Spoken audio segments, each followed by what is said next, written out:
Now, the spectre of the Chief Justice of a civilized nation publicly lamenting over the myriad frustrations afflicting the judiciary, one of the three arms of government, is appalling and demonstrates the depths to which we have sunk. Critics may be quick to dismiss Chief Justice David Maraga's pronouncements as trivial, but you know what?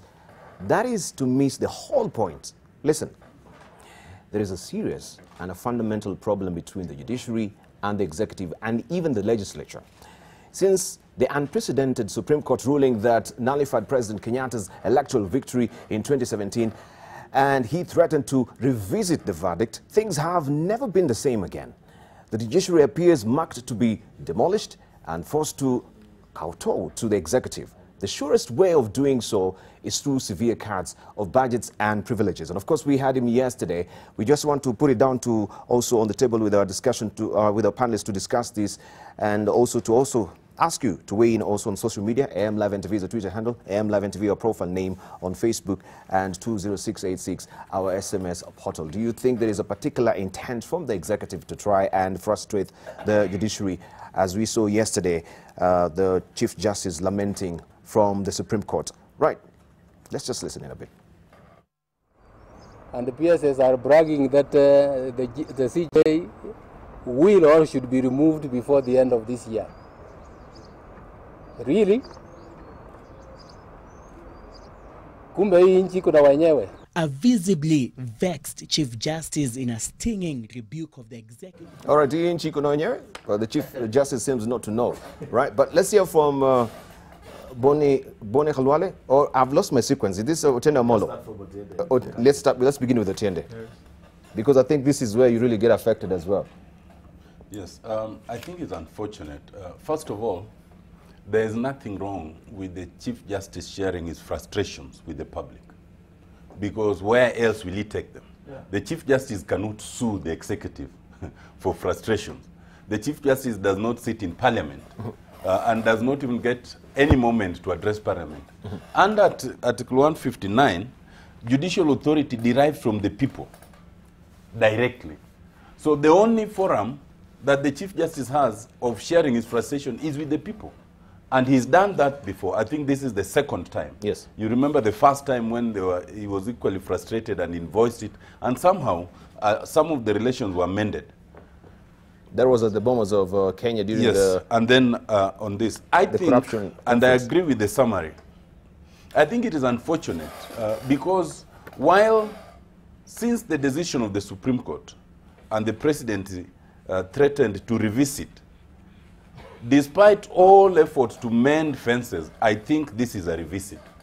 And the Chief Justice is under siege, the Deputy Chief Justice is under siege. I think the Judicial Service Commission as a commission is under siege, and therefore an entire arm of the judiciary and what the Constitution portends for it is under siege. It is true, while some people have belittled what the Chief Justice said and reduced it to complaints of not having a Mercedes-Benz, not having proper traffic clearance, I think the issue is not that. Those are symptoms of a deeper problem, and the issue is that deeper problem. We have a situation where there's a clear and deliberate effort to undermine the judiciary as a whole, and in that sense, to undermine specifically the leadership of that judiciary. Take the point he's making. Since 2014, the budget of the judiciary, instead of rising, has been reducing, while the budget has risen more than 200%. But the judiciary's budget has kept diminishing. And the seriousness of that, and people might not understand this, is that with what now the judiciary has been allocated, which I think comes to just about 13 billion, 13 billion is the recurrent expenditure of the judiciary. In other words, we are saying that we are prepared to pay judges and magistrates, but not prepared to facilitate them to do their work. How does that make sense? And when judges and magistrates don't work, it is not them who suffer, and I've made this point before, because they may as well sit and earn their money. It is you and I who suffer. And so I think that there's a very fundamental issue there. Even more fundamental is the fact of insubordination of the Constitution. we took time. If you look at Article 173, and I invite you to look at it again, we consciously ensured that the role of the executive in having a say over the judiciary was zero. So that the chief registrar prepares those budgets and engages with Parliament directly. And once Parliament has agreed and allocated the money, there is nowhere where Treasury or the executive come in. But in reality, they have come in through this administrative arrangement of IFMIS. So that even though in theory, it is only the judiciary and Parliament directly, in fact, they simply lock that IFMIS and lock it to the rate that they want, and there's nothing you can do about that. I think it's all quite unfortunate.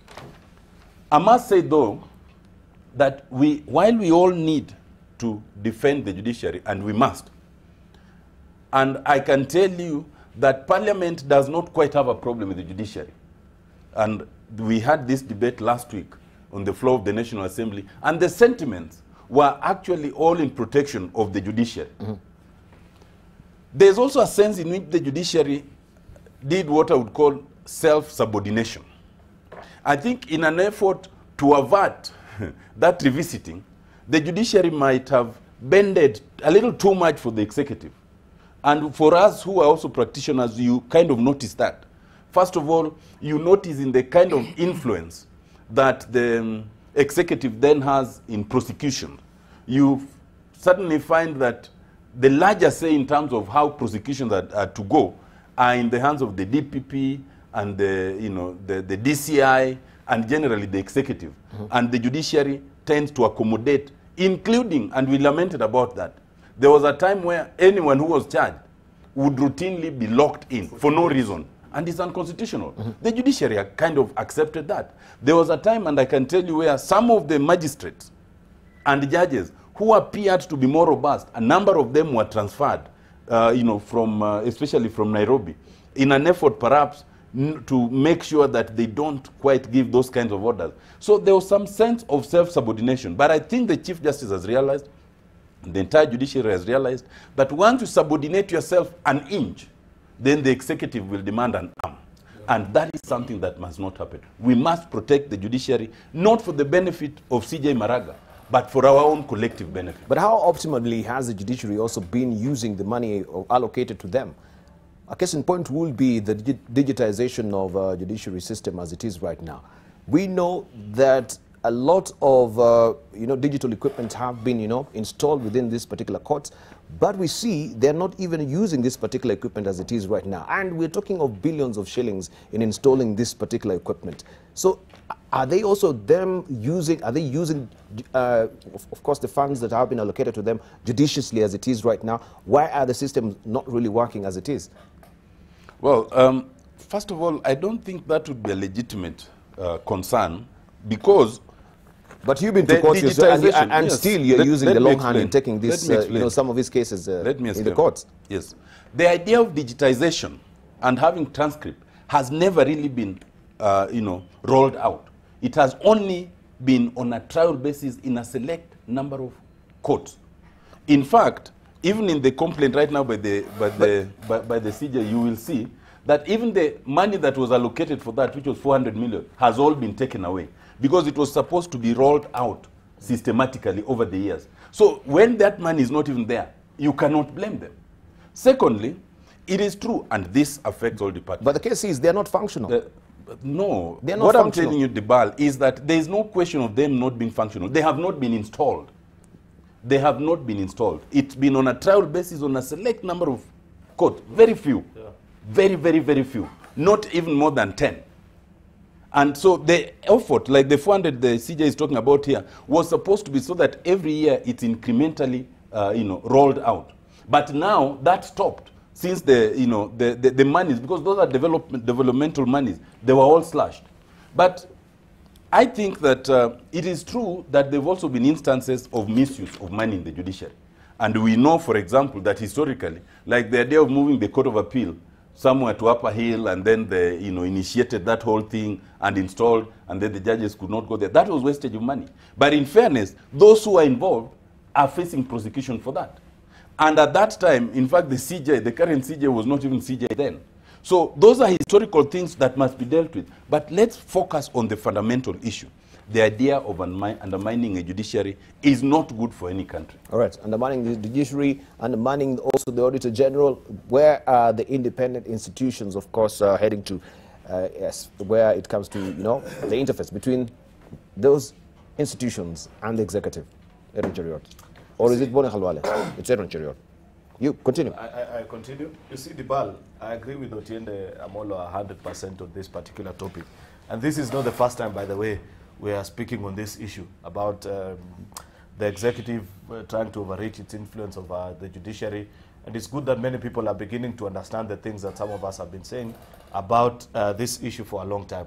I had the opportunity yesterday afternoon to listen to C.S. Ukuri Atan. He appeared before Parliamentary Service Commission over the same issues, by the way, issues of budget cuts and, you know, the thinking in the executive where when they want to pronounce itself on austerity measures, much as doctrinally it is anchored on the Treasury to lead the way, the real decision actually lies squarely in Parliament constitutionally.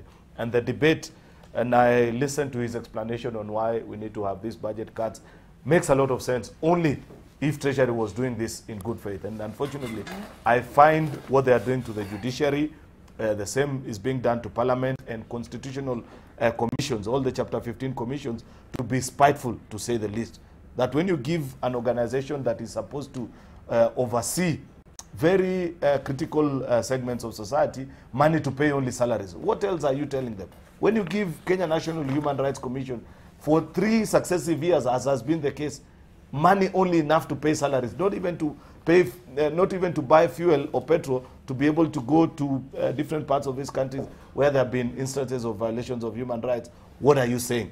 That is a whole crux of the presser that was given by CJ Maraga. I wish he was more media savvy. If I was him, I wouldn't have gone to the issues of Mercedes-Benz, because I know how you people in the media debate are. I knew this is what is going to be reduced to, both on mainstream media and social media. If you go to social media right now, keyboard warriors have been activated, which is a trend, and he even predicted on his pressers that I know you'll be activated.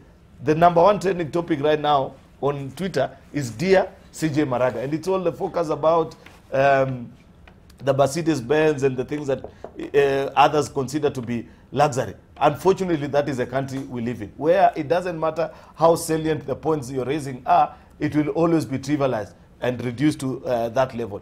I do not begrudge those who choose to do that, because if that is a level of understanding where they operate from, let it be left there. But judiciary must be properly funded.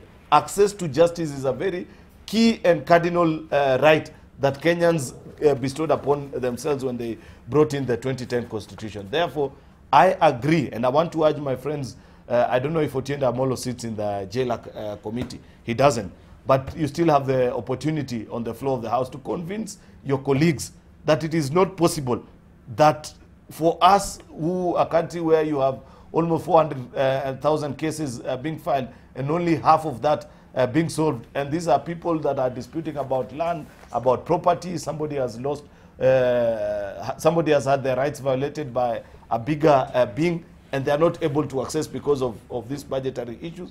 I think we need to do something. And going back to the mathematics of it, Dibal, this is the point that I had with Ukur. Parliament and the judiciary account for only 2% of our national budget, wholesomely.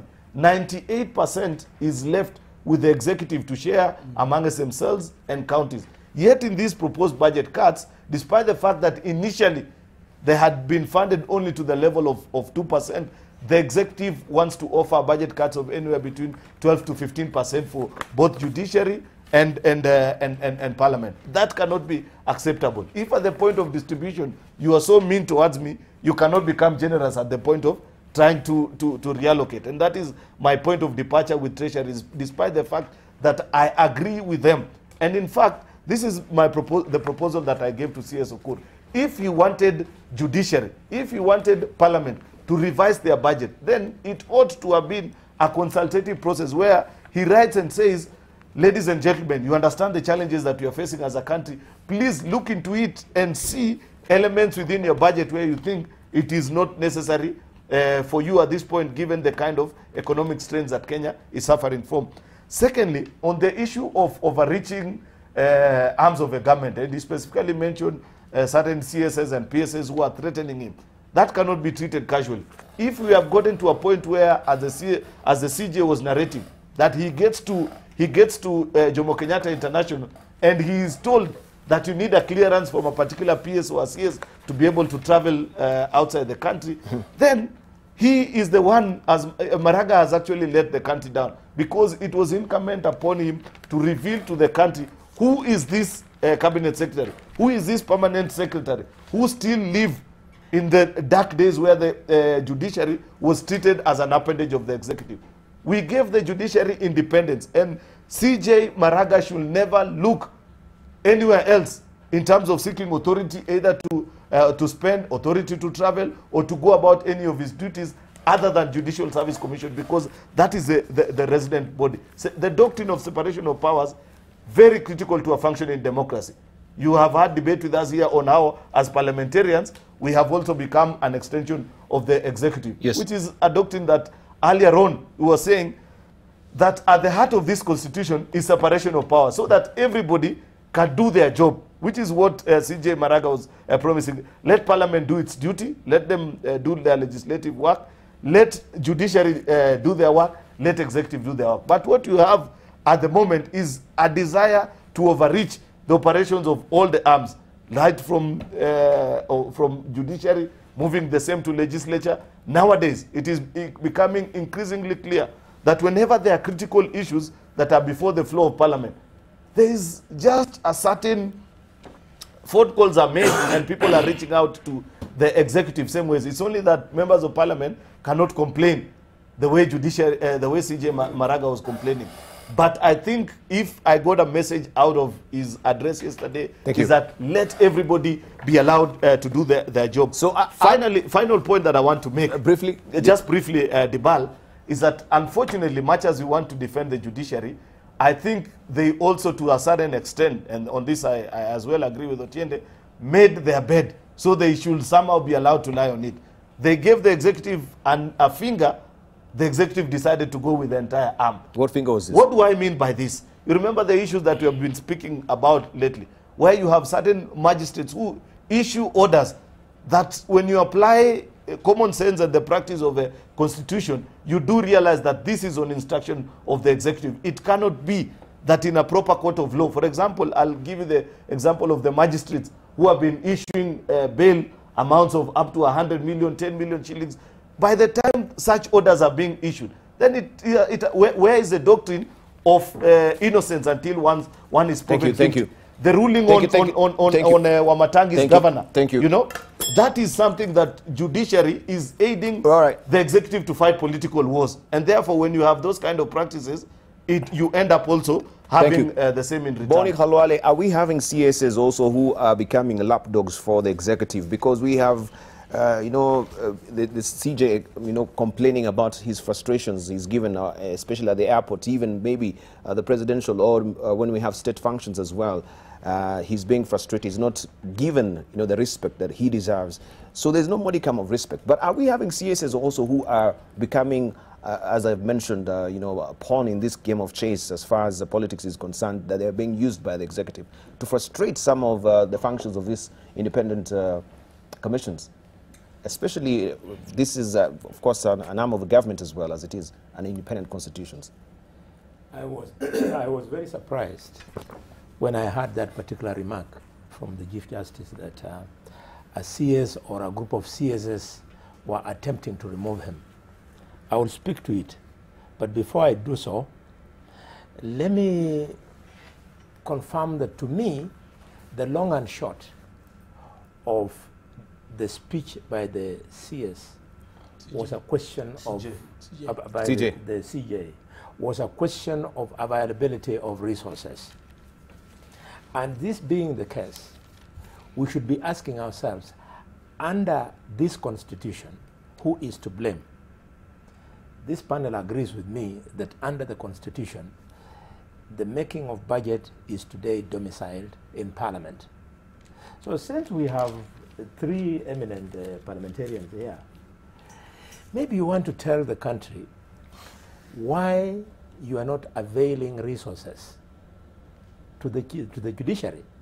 I'm surprised that my brother Otiende has confirmed that the money going has been dwindling. It has dwindled to 13 billion. When this was going on, and you know budget process goes on in Parliament, National Assembly. What have you done about it? Especially in view of the fact that you have confirmed on this panel before that you spend a lot of your time in court. So you know what the judicial officers are going through. Why is Parliament either aiding the executive or deliberately, as an institution, frustrating the judiciary by not availing resources to the judiciary? My second point is on the issue of the independence of the judiciary and the principle of separation of powers. I think one remembers, Jacoyo, you remember Speaker Fred Marty. When Speaker Fred Marty, who was a very powerful speaker, was in charge of the legislative arm of government, Speaker Marty would go to great extents to avoid presidential functions so that it was clear that the legislature is different from the executive. I don't know whether Chief Justice Maraga remembers how he went to a presidential function in Kisii, or was it Nyamira, somewhere back home, and they were doing political speeches of thanking, this is our son, and what have you have helped us. The appointment, as those speeches proceeded, when I was listening to them and watching on TV, was giving the impression that it is the executive which gave the Justice Maraga that job. The job of Maraga was given to him through the constitution by the people of Kenya. So he had no reason to go to a presidential function and allow those things, so that then it looked like the judiciary was a level below the executive, which is not the case. I want to delve into this matter before I make my final point by saying that maybe this invites the Kenyans who have been suggesting that we should have constitutional amendments. If indeed we must have constitutional amendments, then it is more important to pursue those amendments by strengthening such institutions like the judiciary, the IEBC, rather than hoping that the constitution amendment, the priority is to create expanded executive and so on. My final point, again, is directed at the Chief Justice. When he says that he fears that CSS want to remove him, but surely the Chief Justice knows that under this constitution, there is a procedure of removing a judge, a Deputy Chief Justice, and the Chief Justice. And in that procedure, a CS has no role, has no power, so he should simply ignore if there are such a CSS who are frustrating him. I remember the former Chief Justice, Willie Mutunga, I think faced the same frustration when he was trying to leave the country. And he spoke to it in public and said that he was being asked to get clearance from ABCD and so on. I think probably Chief Justice Maraga has reason now to talk to former CJ to find out how he maneuvered around that problem, because it is something he cannot afford to throw it at the public. What does he want us to do about protecting him from being harassed by CSS? They are simply harassing him because they see him not being into executive functions, and when he begs for a seat to sit on the front row or he is denied, the CS starts feeling that he's more powerful. Yeah, he's more powerful than him. What is he doing in those functions? His work is to sit in the Supreme Court and administer justice. Thank you very much. All right. Let's hear from Jacob Midio. Yes, Dibal. What I hear from us is lamentations. It's in the Bible. Bonnie, have you ever met an angry Kisii? And Meru. And Meru. That was a very angry Kisii. He was very angry. Is that not hate speech? No. This is stereotyping. No, that is who we are. And I think unless we begin describing us for who we are, we won't get very far as a people. because the Chief Justice surely wasn't talking for himself. He was talking for the judiciary. And for him to talk about Mercedes 500, to talk about walking on a sidewalk to the president, what was he doing there? And why does he need a Mercedes 500? you know, spares, man. You know, right is right and wrong is wrong. You know, the fact is, and I agree with all the panelists who have spoken, that the government has no business frustrating the judiciary. The government has been doing very poorly. Because if for nothing else, Uhuru Kenyatta must protect the institution of the judiciary. Because he threatened to revisit the issue of, so you know, it looks very bad actually. It looks very bad. Now that right or wrong, we must just believe what he told us that he would do to the CJ. Because that's what he told us. He said, I will deal with you. Now he's dealing with him. He has no Mercedes, and he's saying he will not have fuel in a month. What a shame. My plea to Kenyans is that, if nothing else, because Parliament is more or less completely destroyed, let us cling to the judiciary, even if it means, whatever it means and whatever it takes, we must protect the judiciary. I wouldn't go far to saying that the judiciary spread a bed, let them sleep, because this judiciary has been has performed very well. It is the first of its nature, probably in Africa, to nullify a presidential election. It is maybe very few ones in the world, and they have made ruling after ruling against the state. That is what their independence is irritating the state. And the state has no locus. What must happen is for us to be on the side of the judiciary. Whatever negatives they have in them, I think we need it. Because yesterday, Dibal, somebody said something very interesting.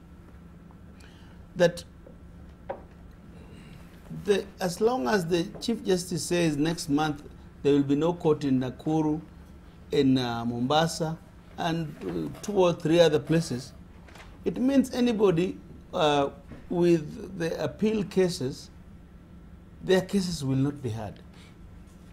What does that mean? Who gets injured here? It is not Maraga, it is not Uhuru, it is not the so-called CSS. And this is why I agree with Bonnie that some of these things that we must do include bringing CSS back into Parliament, ministers.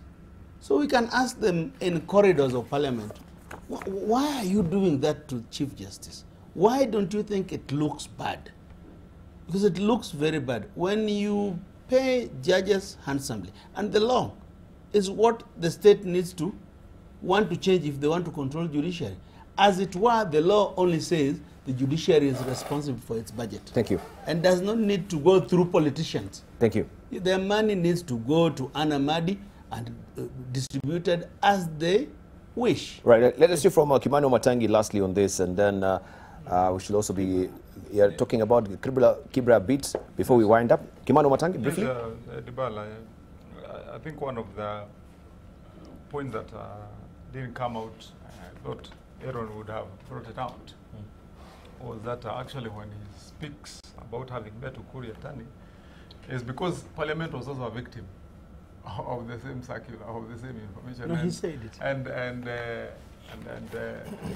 from where he sits as a member of the Parliamentary Commission, in the Parliamentary Service Commission, they received the same circular, which instructed that there has been budget cuts to those institutions for some of the functions they carry out. But Dibala, what I would be applying my mind to is ask yourself and remember, through this journey, and Kenyans can remember too, how many, when we were making our constitutions, how many countries and constitutions did we say we borrowed from to start this journey that we've had? And when I remember seeing the image of Chief Justice Mutunga walking for the first time to the High Court with a backpack, with a ransack in his back, and it was such a change. It was so transformational that we thought we've seen a new light, and we also must acknowledge that since Mutunga now to Maraga, at least there has been substantial changes. Now what am I saying? If we get to a point whereby, for example, a circular can be sent to the judiciary and to Parliament, and you're saying from tomorrow, brace yourselves that you're not going to have this money without, and I think Aaron said it again, without any consultation, without any discussion, and you know, budgets are made alongside planning. For that budget to have been approved, the judiciary planned, Parliament planned, and so that process cannot just be taken arbitrarily. So I think the judiciary really must get this right. They must know how to fight for their space. If we allow this to happen, and it's also important to say to all arms of government, including the executive, that even for the executive to succeed, they will need the other two arms. Otherwise, if the judiciary went completely wild and against the executive, then we would have no state. And you know, when we talk about the separation of powers, we must also remember that we talk about separation of powers, but there also has to be a balance of power in that separation. Because you can separate them, and then you have the imbalance of having then one arm telling everybody else what to do. I think that's something we need to address. I know we don't have much time. Yeah, so I think I can start on the other subject. No.